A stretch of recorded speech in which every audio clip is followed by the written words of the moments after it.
हरे कृष्णा। मन तथा जीवन में हर प्रकार के सुख और शांति प्रदान करने वाली इस शरद पूर्णिमा की आप सबको बहुत सारी शुभकामनाएं।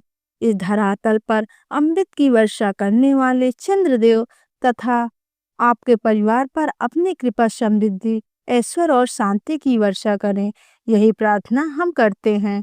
अश्विनी मास की यह पूर्णिमा तिथि हम सबके लिए अत्यंत विशेष है, क्योंकि यह वही दिन है जब चंद्रदेव अपनी 16 कलाओं के साथ पूर्ण रूप से खिल उठते हैं। और आज ही के दिन भगवान श्री कृष्ण ने ब्रज की गोपियों के साथ महस नृत्य किया था। और भगवान की यह परम अद्भुत और दिव्य लीला आज ही के दिन घटित हुई थी। आज के दिन चंद्रमा की किरणों से एक ऐसी विशेष रोशनी, प्रकाश और संजीवनी अमृत की धारा बहती है, जो मनुष्यों को न सिर्फ अच्छा स्वास्थ्य प्रदान करती है, अपितु उनकी आध्यात्मिक उन्नति को तीव्र गति से बढ़ा सकती है। आध्यात्मिक साधना के लिए इस शरद पूर्णिमा की रात्रि अत्यंत महत्वपूर्ण बताई गई है।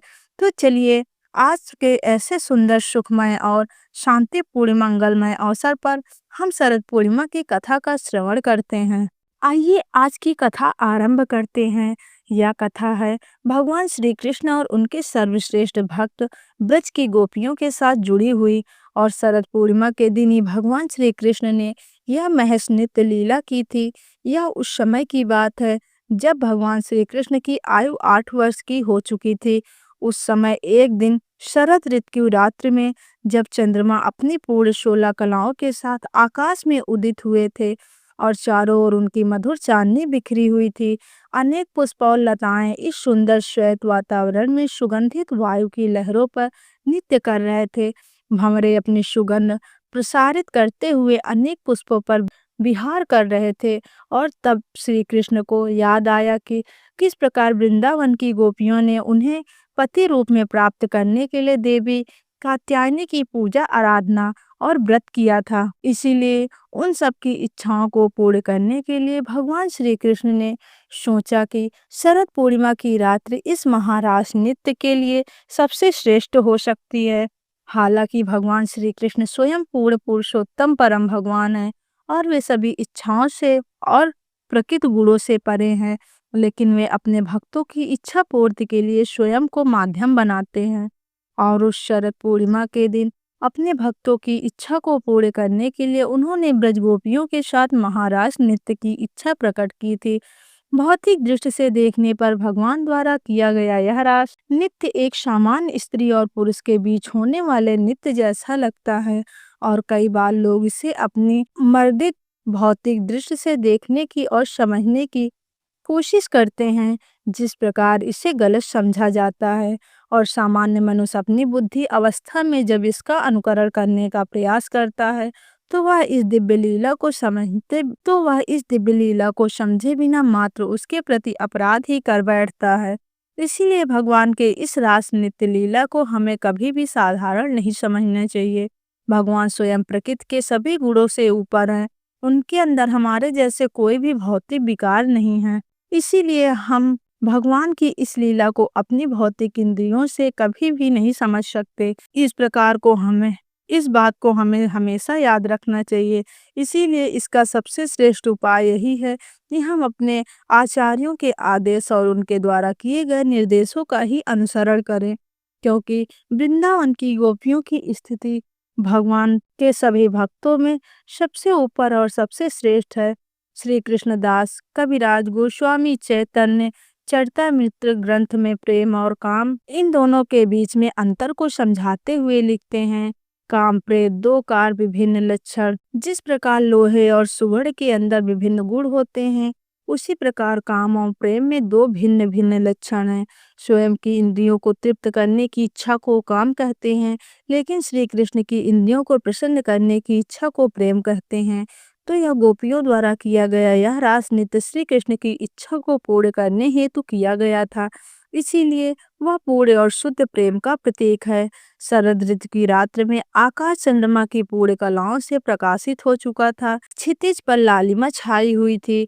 बिल्कुल उसी प्रकार जब एक पति अपनी पत्नी से लंबे समय से विरह के पश्चात मिलने पर उसके मुख और कुमकुम से सुशोभित करता है, वृंदावन के वनों में बसंत और शरद दोनों का प्रभाव दिख रहा था। पुष्प और लताएं अपनी पूरी युवावस्था में खिले हुए थे। वातावरण में सुंदर सुगंधित वायु बह रही थी। यमुना के जल से उड़ने वाली शीतल जल की बूंदें आसपास के स्थान को शीतल और मधुर बना रही थी। यमुना नदी ने अपने हाथों से अपने किनारों पर मुलायम रेत बिखेरी हुई थी और ऐसे समय में यमुना किनारे वंशीवट पर श्री कृष्ण ने अपनी दिव्य बांसुरी मधुर धुन छोड़ दी और सभी गोपियों को बुलाने लगे।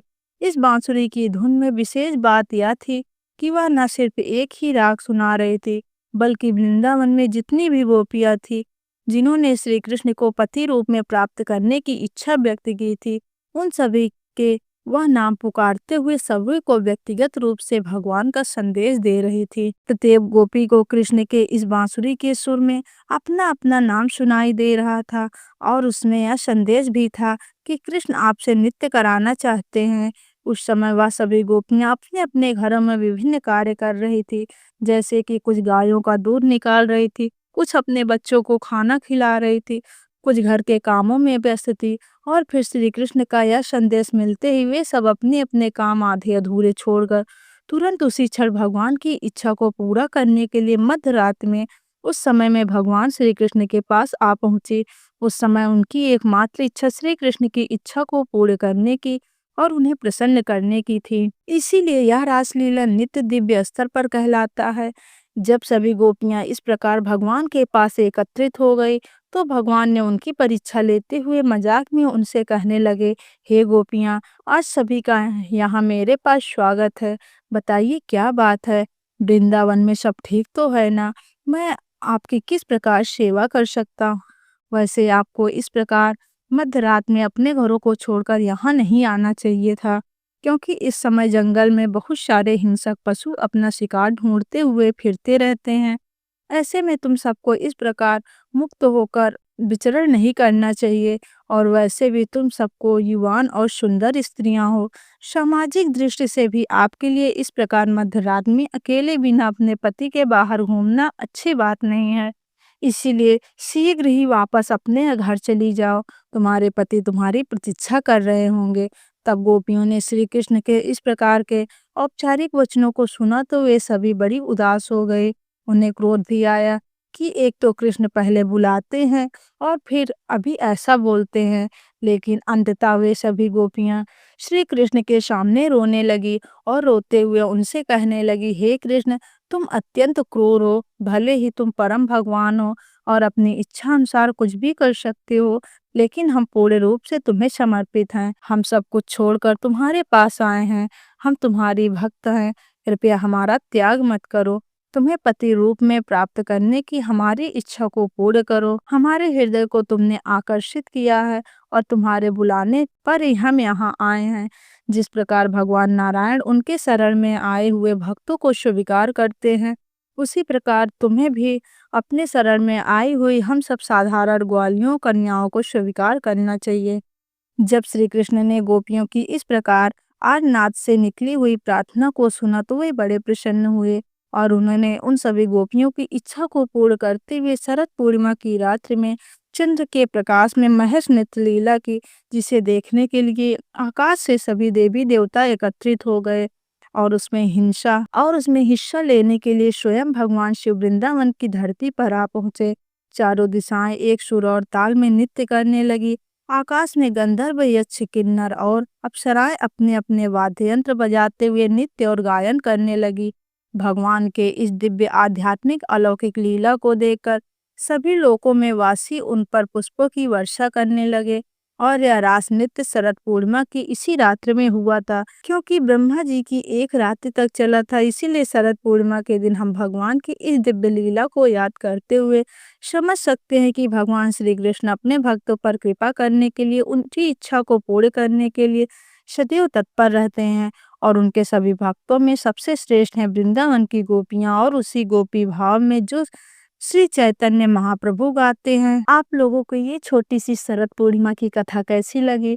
अगर अच्छी लगी हो तो वीडियो को एक लाइक करके चैनल को सब्सक्राइब कर ले और कमेंट बॉक्स में जय श्री कृष्णा, जय श्री श्याम अवश्य लिखें।